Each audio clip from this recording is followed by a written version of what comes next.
नमस्कार मित्रांनो, आजच्या व्हिडिओमध्ये आपण माहिती घेणार आहोत छत्रपती शिवाजी महाराज यांनी निर्माण केलेल्या स्वराज्याची गद्दारी करणाऱ्या खंडोजी खोपडे यांच्याबद्दल। पुण्याजवळ रायरी येथे उतरवळी नावाच्या गावचे खंडोजी खोपडे हे परंपरागत देशमुख होते। कारीच्या जेदे देशमुखांची व बांदल देशमुखांची वतने त्यांच्या वतनाला लागूनच होती व तिघांमध्येही कमालीचे परंपरागत वैर होते। इतके वैर की एकमेकांची लग्नाची वऱ्हाडे कापून काढण्यापर्यंत त्यांची मजल जात असे। लहान मुलांना पण ते सोडत नसत। पुढे जेव्हा बाल शिवाजी जिजाबाई साहेब हे पुणे प्रांती परत आले तेव्हा पुन्हा पुणे वसवणे आवश्यक होते। त्यांच्या वतीने दादोजी कोंडदेव हे कारभार बघत होते। त्यांना शहाजी महाराजांनी स्वराज्याचा कानमंत्र देऊन पाठवले होते।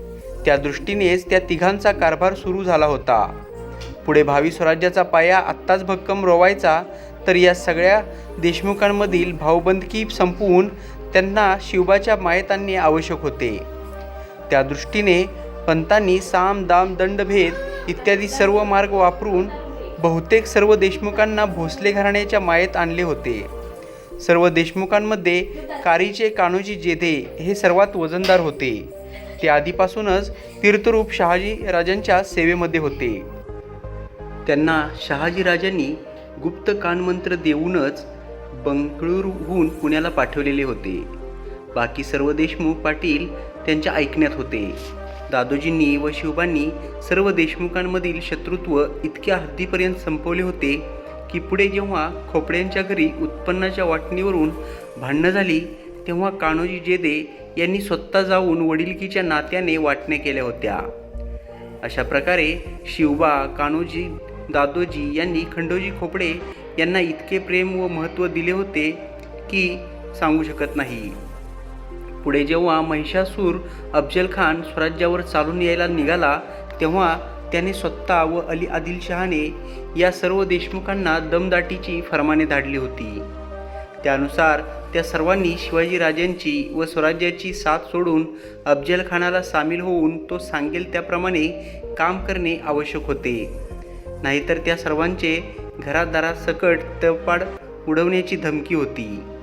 त्या फरमानात आमिष देखील दाखवले होते। त्या आमिषाला बळी पडून खंडोजी खोपडे व मसूरचे सुलतानजी जगदाळे हे स्वराज्याचा झेंडा सोडून सरळ खानाला सामील झाले। पण कान्होजी व इतर देशमुखांनी स्वराज्याच्या व शिवबांच्या पायी आपले इमान वाहिले। पुढे सर्वांनीच अफजल खानाचा वध करून व त्याच्या फौजेची दानादान उडवून पार परिस्थितीच उलटून टाकली। त्यावेळेच्या प्रतापगडाच्या पायथ्याशी झालेल्या कत्तलीतून जावळीच्या मोऱ्यांचे भाईबंद व खंडोजी खोपडे मात्र निसटले। पुढे सिद्दी जोहर, विशाळगड, बाजीप्रभू हे प्रकरण झाले। त्यानंतर हा खंडोजी खोपडे जीवाच्या आशेने अंधारातून भयान जंगलातून लपतछपत वाट काढत धडपडत चालला होता। अगोदर त्याला स्वराज्याशी महाराजांशी दगाबाजी करताना काही भय वाटले नाही। पण पुढे जेव्हा परिस्थिती बदलली व अफजल खानाचे पारिपत्य झाले तेव्हा त्याचे दिवसच फिरले। आधी तो जावळीच्या जंगलातून लपून राहिला, नंतर दूरच्या जंगलात दडून राहिला। रोहिडगडाच्या परिसरात उतरवळी, नाझरे इत्यादी खंडोजीची देशमुखीची गावे, तेथेच पुढे तो वर्षभर लपून छपून राहू लागला। पुढे जेव्हा महाराज विशाळगडावरून राजगडास परत आले तेव्हा त्याच्या मनात वेगळेच काही विचार घुमू लागले व त्याने त्याचे जे जावई शिळमकर होते त्यांच्या घरी जाऊन त्यांना शिळमकरांच्या वतीने महाराजांचा अभय मागण्याची विनंती केली। पण शिळमकरांना महाराजांपुढे असला प्रस्ताव घेऊन जाण्याची हिंमत होत नव्हती, म्हणून शिळमकर कान्होजींकडे गेले। कान्होजींनी पण हे ऐकून त्यांना देखील पेच पडला की महाराजांपुढे हा विषय न्यायचा तरी कसा। कान्होजी कसेबसे महाराजांपुढे गेले व बोलले की महाराज, खंडोजी खोपड्यास अभय द्यावे। यावर महाराज भडकून म्हणाले की असल्या हरामखोराची चौधडे चौमार्गी टाकावीत। तरी देखील कान्होजी रदबदली करून लागल्यावर महाराज म्हणाले की नाईक, तुमच्या भिडेकरता मान्य करतो। त्यावर खुश होऊन नाईक खंडोजीस मुजऱ्या करता गडावर घेऊन आले। खंडोजीचा आनंद गगनात मावेनासा झाला.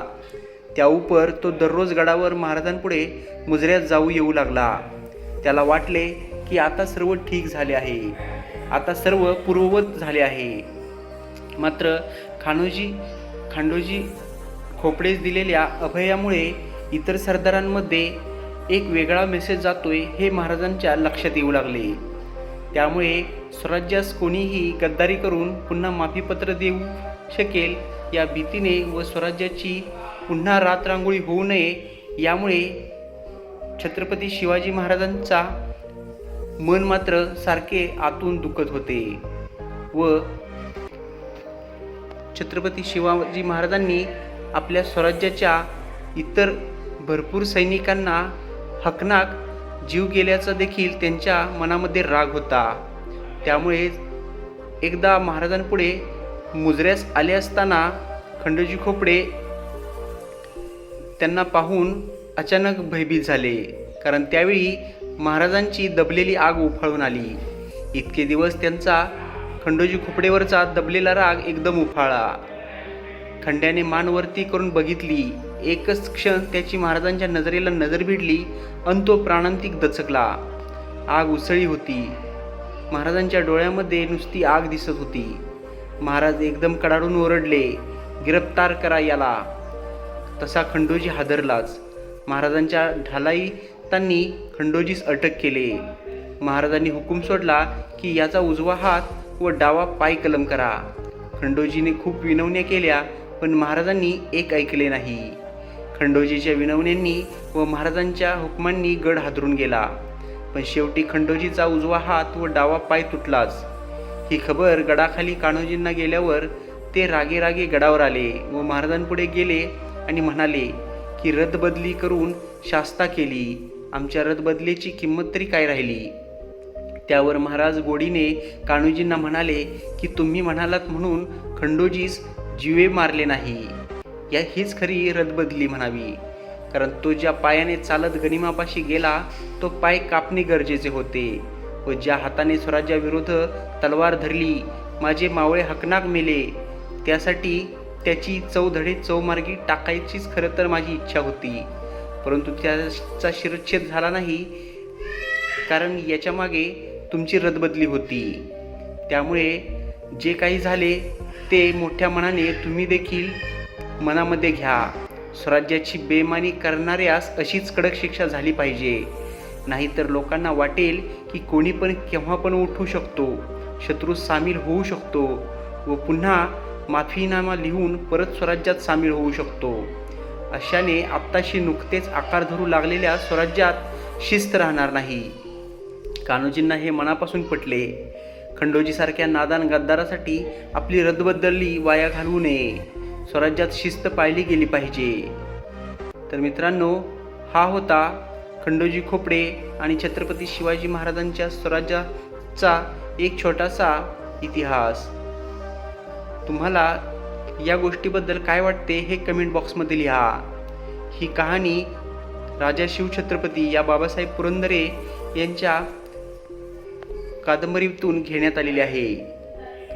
तर मित्रांनो, लवकरच भेटू पुन्हा एकदा अशाच नवनवीन इंटरेस्टिंग इन्फॉर्मेटिव्ह व्हिडिओसोबत. तोपर्यंत स्वतःची काळजी घ्या. जय हिंद, जय महाराष्ट्र.